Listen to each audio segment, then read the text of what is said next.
Good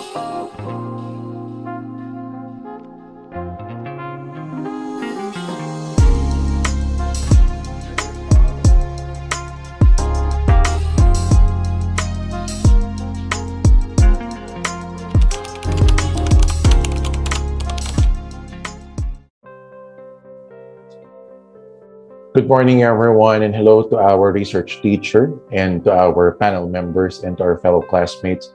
I am Reynald Alfred A. Resede, and I'm here to present to you my research entitled Effects of Metacognitive Analogy Teaching on Students' Habitual Action and Critical Reflection in Biology.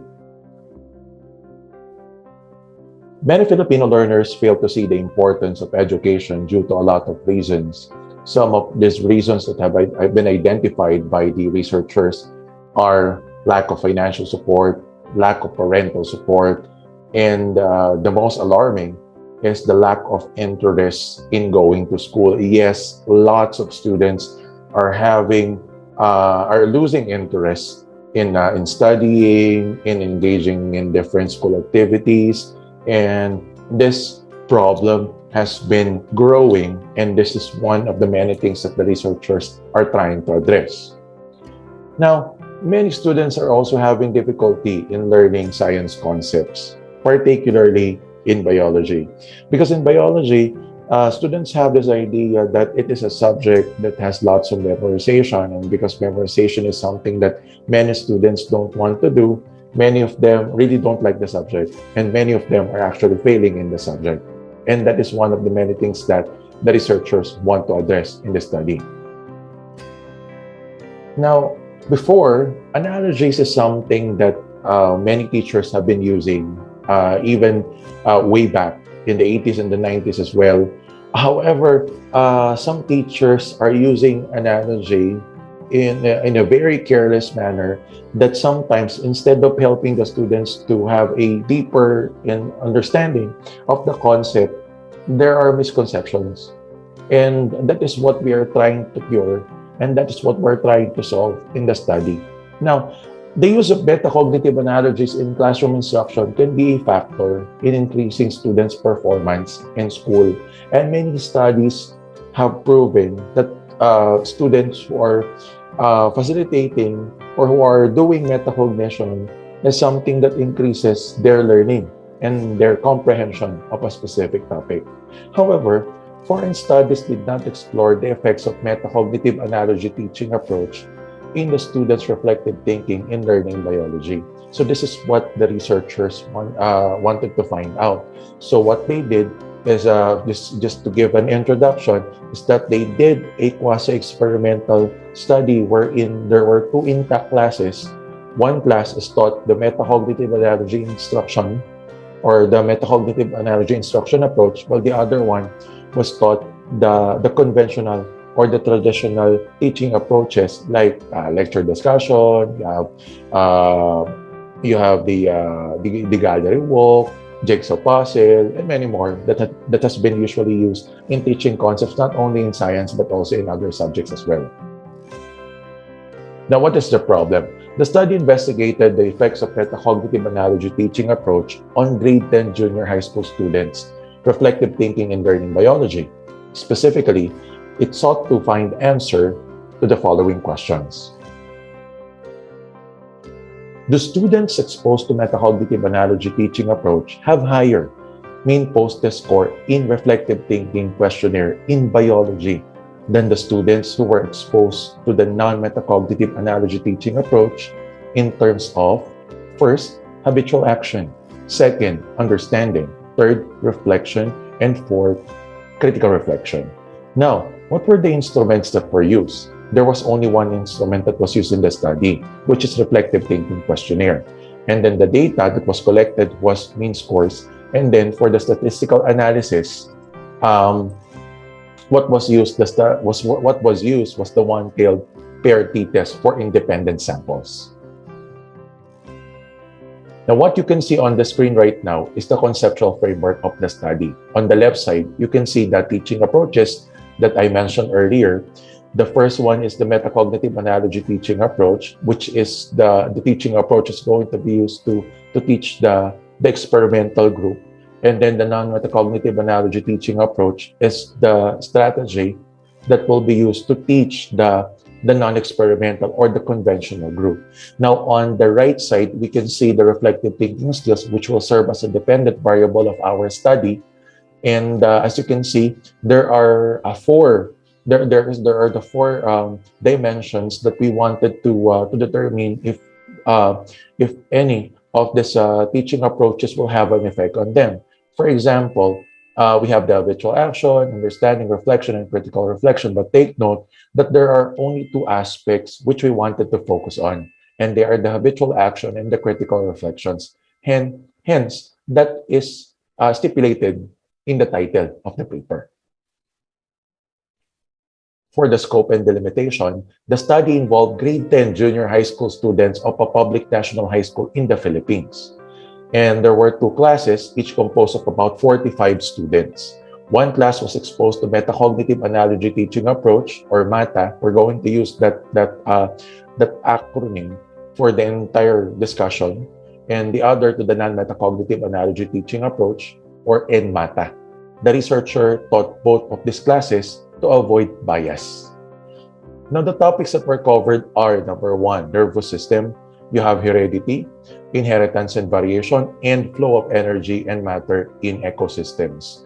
Now, the researcher made use that these topics are the ones that are taught in that particular quarter, and it has been prescribed and found on the curriculum guide that is prescribed by the Department of Education in the Philippines. For the methodology, for the research design, the study utilized a quasi-experimental pre-test post-test design with two intact classes, as mentioned earlier. And these are tested, and here we tested the effectiveness of metacognitive analogy teaching approach, MATA, on student reflective thinking skills in learning biology. And the teacher-researcher randomly determined which group would receive the treatment, and the teacher-researcher used toss coin. One group was exposed to metacognitive analogy teaching approach, or MATA, and the other group was exposed to non-metacognitive analogy teaching approach, also known as NMATA. Now, to discuss the teaching approaches in details, for the MATA, this approach uses science activities, which employed metacognitive analogies.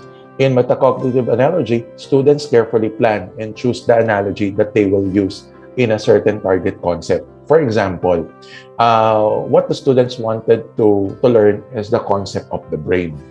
Now, the students are going to think of a certain concept which is similar to the functions of the brain. For instance, they choose the concept or the term CPU, or the central processing unit of a computer.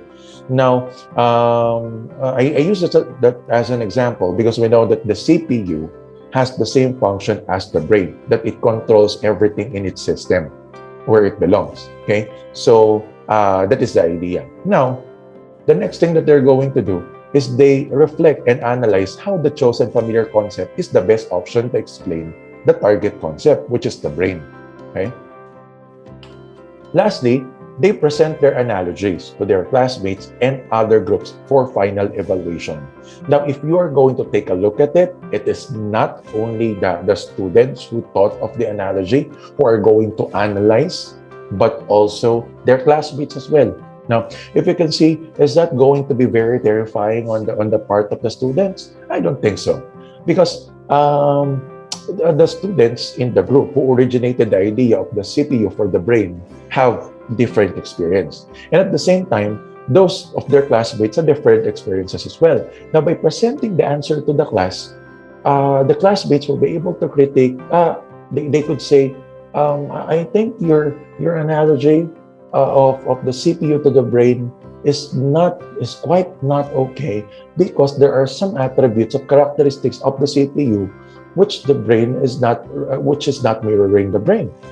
Okay, so that could be intimidating at a certain point, but that could be something that is really useful and helpful on the part of the presenter, because the critic on the part of their classmates will be able to see that, okay, Well, I think I missed that out, and thank you for that. No, it's just that we have to really to practice, or as teachers, we're going to practice we're going to maintain the atmosphere of collaboration and respect.